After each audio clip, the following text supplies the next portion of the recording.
Welcome to all of you and thank you for your interest for the topics that I'll present right now. Are cormorants and catfish invasive species on the territory of the European Union? Let us start with the cormorants, a bird that exclusively eats fish. Various species of cormorants have always been living in Europe, mainly the great cormorant and, at a much smaller scale, this pygmy cormorant. The colonies of pygmy cormorants are small and mainly located in Greek Axios Delta or in the Danube Delta in Romania. Existing in modest numbers and being confined to restricted areas, these very small cormorants do not create any problems. The same is the case with Phalacrocorax carbo, a bird very similar to the great cormorant. These birds mainly live along the coast of Great Britain and Norway. They do not create any major problems in European freshwater. Things look quite different in what regards the great cormorant, Phalacrocorax carbo sinensis. This bird has initially been home along the European coasts. About 3,500 to 4,300 breeding pairs existed in the 60s of the last century, and they were pure marine species. Then things have changed in the behavior of this highly intelligent bird. Due to human activities, the fish populations shrinked along the coasts, and the cormorants started to find their prey not along the coasts, but in freshwater. Within 2 or 3 decades, 1 million breeding pairs have invaded all the European freshwaters, from Sweden down to Italy, from Portugal to Romania. Meanwhile, they can be found everywhere. While these birds were initially a migratory species feeding in salt water, they are now a sedentary freshwater species in most of the European countries. So far so good, if these birds were not so hungry.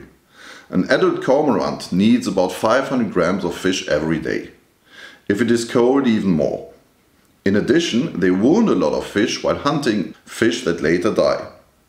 So the average predation of a single cormorant is between half a kilo and 1 kilo of living fish per day. With over 2 million of cormorants in Europe, this is a daily destruction of 1,000 to 2,000 tons of fish. The next problem is that the victims of these freshwater cormorants never got acquainted with these predators during evolution. Clearwater fish like trout, grayling, char or salmon were never confronted with such a predator. They barely swim off when a cormorant approaches them. The result is that many creeks, brooks and smaller rivers and waters have seen the indigenous species vanish. The fish populations of many waters in Western and Central Europe have been completely destroyed.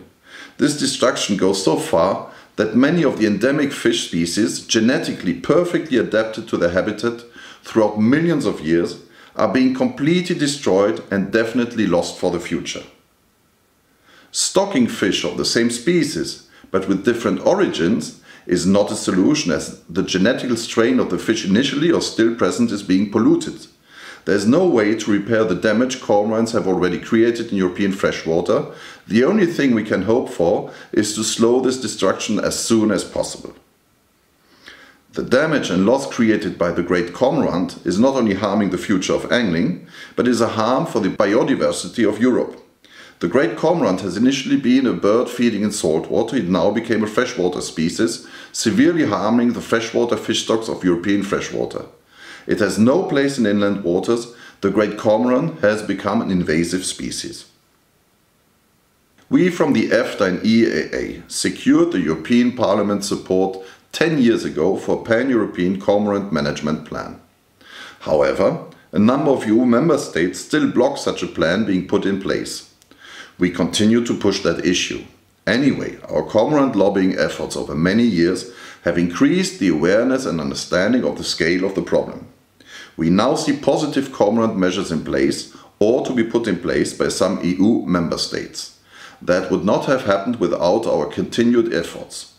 Together, EFTA and EEA arguably is the most knowledgeable entity on cormorant issues in Europe and in close contact with external fisheries and cormorant experts and scientists.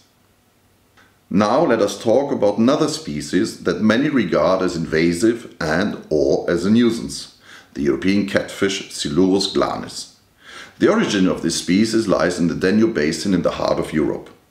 By the way of illegal introductions, these fish have found their way into many other watersheds. Today they are well present in the northern Eurasian hemisphere, from Portugal to China. Catfish are the biggest freshwater fish of Europe.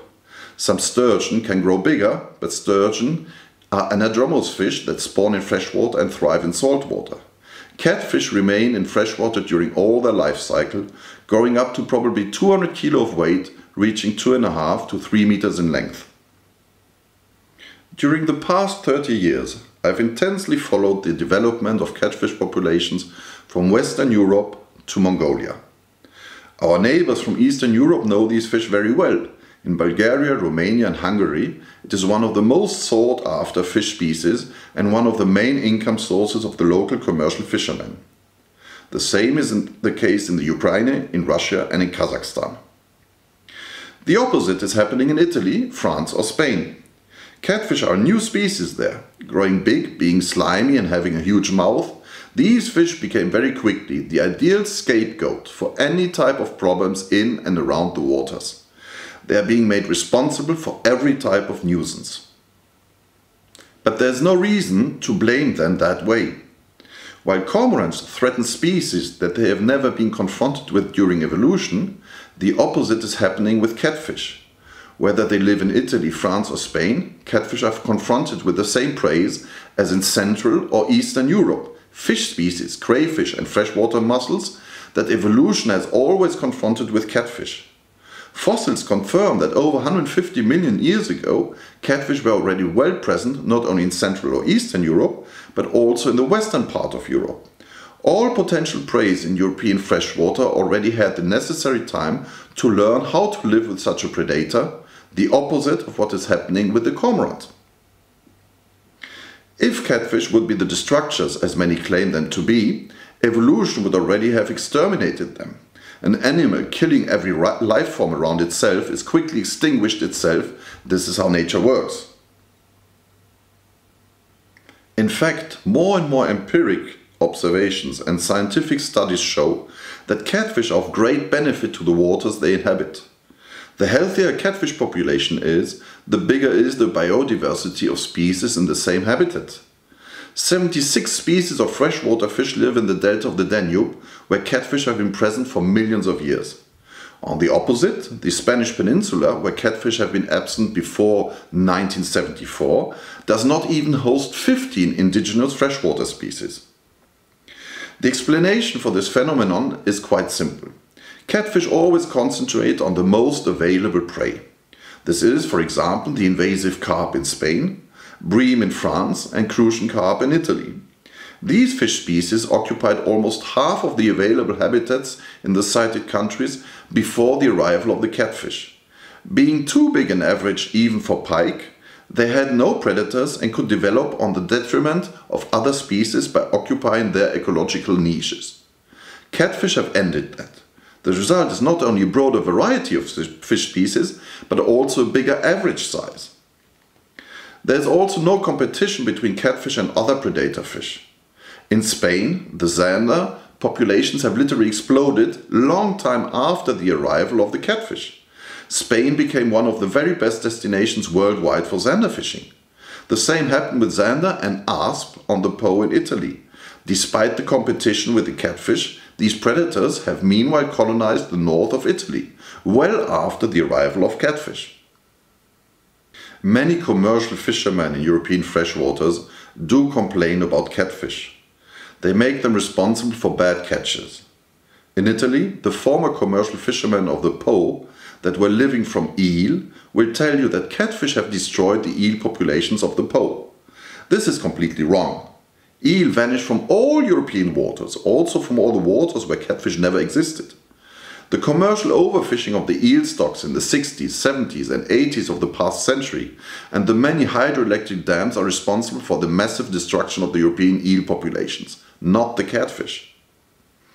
Italy and Spain have completely overreacted on that subject.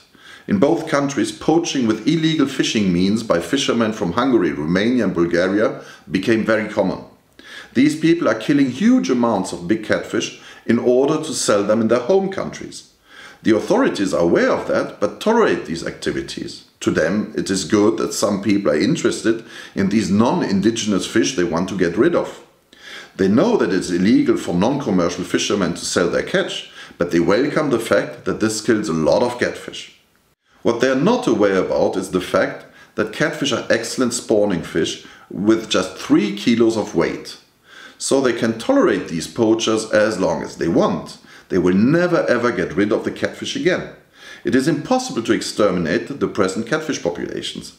But what this poaching can destroy is all the tourism catfish has generated in Italy, France or Spain.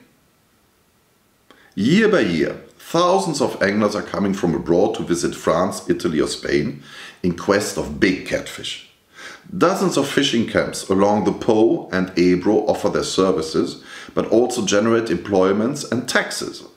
Along the Po, these camps are the only source of international tourism. The same is happening along the Spanish Ebro. The province of Aragon, a poor and non-touristical part of Spain, attracts about 40,000 anglers from all over Europe, year by year. This is a lot, as these anglers usually stay for 1 or 2 weeks. The poaching and illegal sale of catfish does only generate some black money as turnover. So instead of working against the catfish, which reminds us the fights of Don Quixote, it is much better to work with the catfish by taking profit of all the tourism these fish can generate in rural parts of Europe, and by taking profit of a higher biodiversity underwater and a bigger average size of all the other fish species. While cormorants are an invasive species, catfish are not. They are non-native species of high-benefit European waters. So let us rather learn to live with them than against them. Thank you very much for your attention.